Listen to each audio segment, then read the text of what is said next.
Il y a une vérité que personne ne t'a jamais dite franchement. Plus tu cours après quelqu'un, plus il s'éloigne.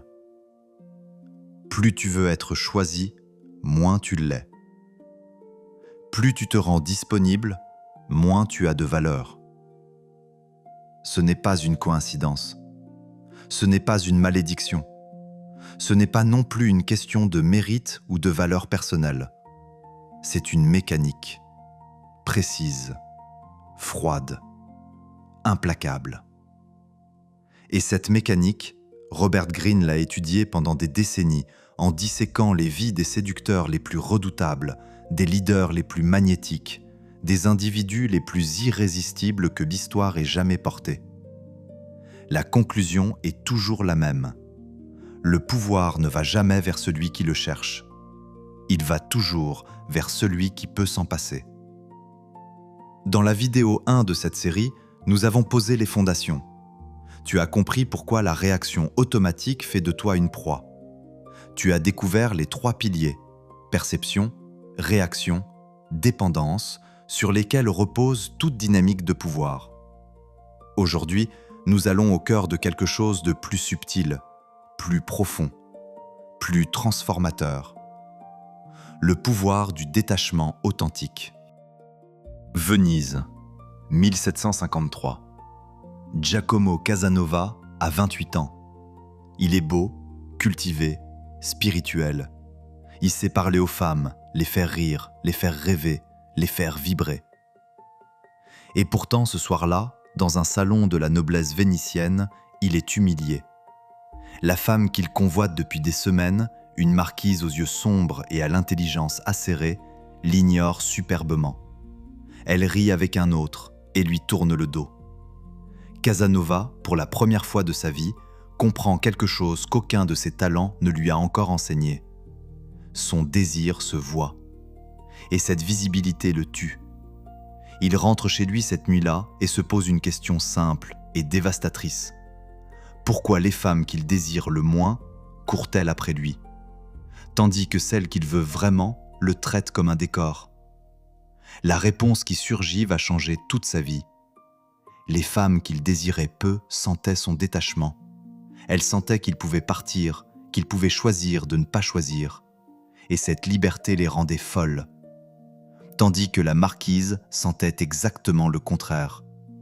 Elle sentait son besoin, sa faim, sa dépendance. Et rien ne tue le désir plus vite que de savoir qu'on est nécessaire à quelqu'un. Casanova comprit cette nuit-là que la séduction n'était pas un art de la parole. C'était un art de la position. Pas ce que tu dis, pas ce que tu fais, mais l'espace que tu occupes dans l'imaginaire de l'autre. Et cet espace, on ne peut l'habiter qu'en étant prêt à le quitter. Il existe un paradoxe au cœur de tout désir humain que très peu de personnes comprennent vraiment. Le désir ne va pas vers ce qui est logiquement le meilleur choix. Il va vers ce qu'il ne peut pas posséder entièrement. Pense à l'eau. Tu n'en veux pas quand tu en as, mais tu en veux quand tu ne peux pas en avoir. Pense à un secret. Il n'a de valeur que parce qu'il est caché. Pense à un horizon. Il est beau précisément parce qu'on ne peut jamais vraiment l'atteindre. Le désir se nourrit du manque, de l'incertitude, de la possibilité. Dès que tu lui retires toute distance, tout mystère, toute tension, il s'éteint. Voilà pourquoi la personne qui était folle de toi devient indifférente une fois qu'elle te possède entièrement. Voilà pourquoi les relations les plus intenses au début deviennent les plus ternes après quelques mois. Voilà pourquoi tu cours après ce que tu n'as pas et négliges ce que tu as déjà. Ce n'est pas un défaut de caractère, c'est la mécanique du désir. Greene le formule avec une clarté chirurgicale. Si tu poursuis quelqu'un trop intensément, tu deviens trop prévisible. Et le sentiment d'être constamment poursuivi est épuisant, parce que ça veut dire que tu es en contrôle de tout, et personne ne veut être contrôlé, a dit Robert Greene. Ce que tu crois être de la dévotion, l'autre l'interprète comme de la pression. Ce que tu crois être de l'amour, l'autre le ressent comme une cage. Et au lieu de t'attirer, tu repousses. Non pas parce que tu n'es pas assez bien, mais parce que tu es trop présent.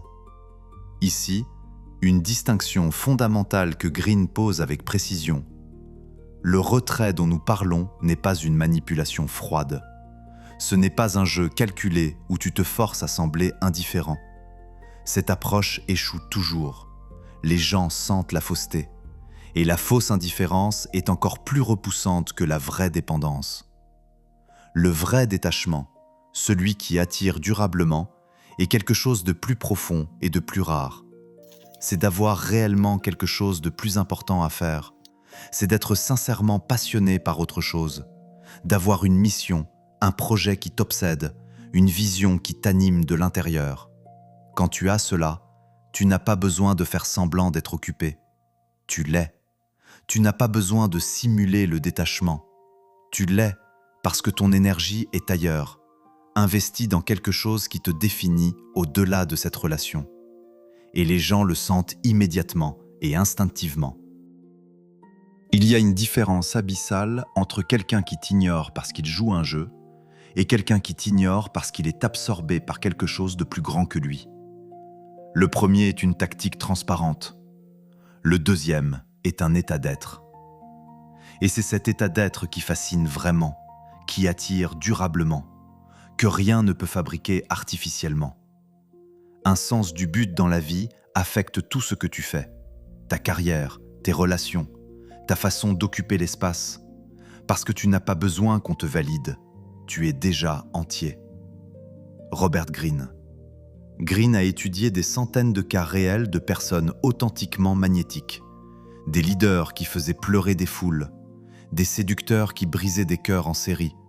Des individus dont la simple présence dans une pièce changeait l'atmosphère. Et il a trouvé quelque chose d'inattendu. Le vrai charisme ne vient pas du privilège, ni de la beauté, et encore moins du succès. Il vient d'un manque, d'une blessure ancienne, d'un besoin d'amour que l'enfance n'a pas comblé. Presque tous les individus les plus charismatiques de l'histoire venaient d'enfances privées d'amour. Et au lieu de les éteindre, cette privation les avait allumés de l'intérieur d'une façon que rien d'autre n'aurait pu produire.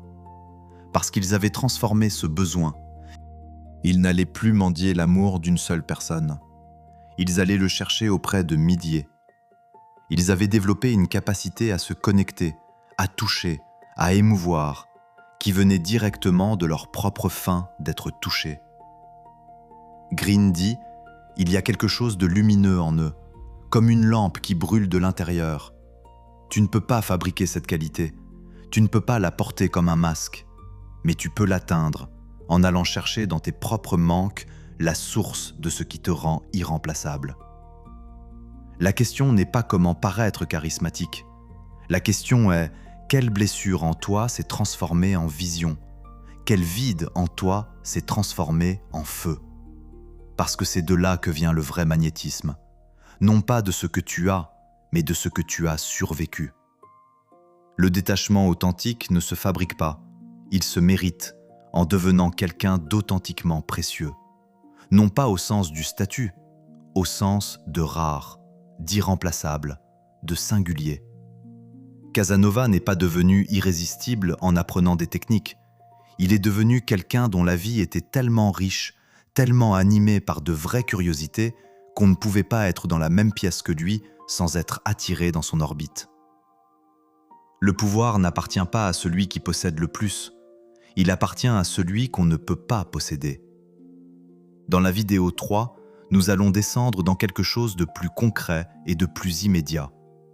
Que se passe-t-il quand quelqu'un te méprise directement? Quand quelqu'un tente de te diminuer, en public, en privé, au travail, dans ta vie personnelle? Greene a une réponse, précise, froide, implacable. À très bientôt